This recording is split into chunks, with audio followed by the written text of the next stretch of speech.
এই মুহূর্তের সবথেকে বড় খবর, আরও বিপদে কলকাতার প্রাক্তন পুলিশ কমিশনার বিনীত গোয়েল, প্রাক্তন ডিসি ইন্দিরা মুখোপাধ্যায় এবং তৎকালীন নর্থ ডিসি অভিষেক গুপ্তা।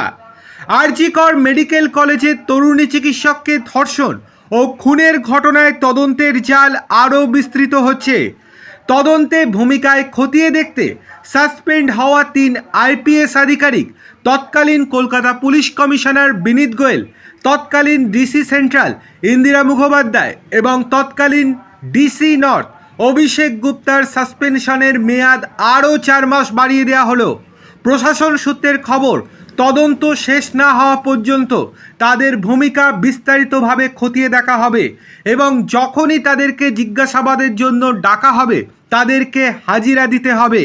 2024 সালের 8ই আগস্ট রাতে নাইট ডিউটিতে গিয়ে আরজি কর মেডিকেল কলেজের সেমিনার হলে ধর্ষণ ও খুনের শিকার হন এক তরুণী চিকিৎসক। ঘটনার তদন্তে নেমে প্রথমে কলকাতার পুলিশ সঞ্জয় রায় নামে এক সিভিক ভলেন্টিয়ারকে গ্রেপ্তার করে। পরে কলকাতা হাইকোর্টের নির্দেশে তদন্তভার যায় সিবিআইয়ের হাতে। কেন্দ্র তদন্তকারী সংস্থা নতুন করে আর কাউকে গ্রেপ্তার না করলেও বিচার প্রক্রিয়া শেষে শিয়ালদহ আদালত সঞ্জয় রায়কে দোষী সাব্যস্ত করে যাবজ্জীবন কারাদণ্ডের নির্দেশ দেয়। তবে তদন্তে এখনও সন্তুষ্ট নন নিহত চিকিৎসকের বাবা মা।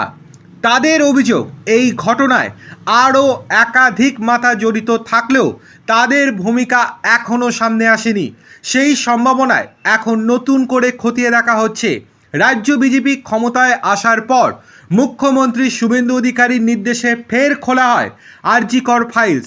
এরপরই তদন্তে গাফিলতির অভিযোগে ওই 3 আইপিএস আধিকারিককে সাসপেন্ড করা হয়। তদন্তকারীরা খতিয়ে দেখছেন ঘটনার সময় তৎকালীন মুখ্যমন্ত্রী বা সরকারের কোনো মন্ত্রীর তরফে তাদের কাছে ফোন বা বার্তার মাধ্যমে কোনো নির্দেশ গিয়েছিল কিনা।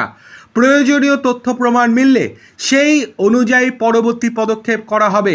এমনকি এই 3 পুলিশ আধিকারিককে গ্রেপ্তার পর্যন্ত করা হতে পারে বলে সাফ জানাচ্ছেন বর্তমান তদন্তকারীরা। দেখার বিষয় এই যে শেষ পর্যন্ত তাদের কপালে কী আছে।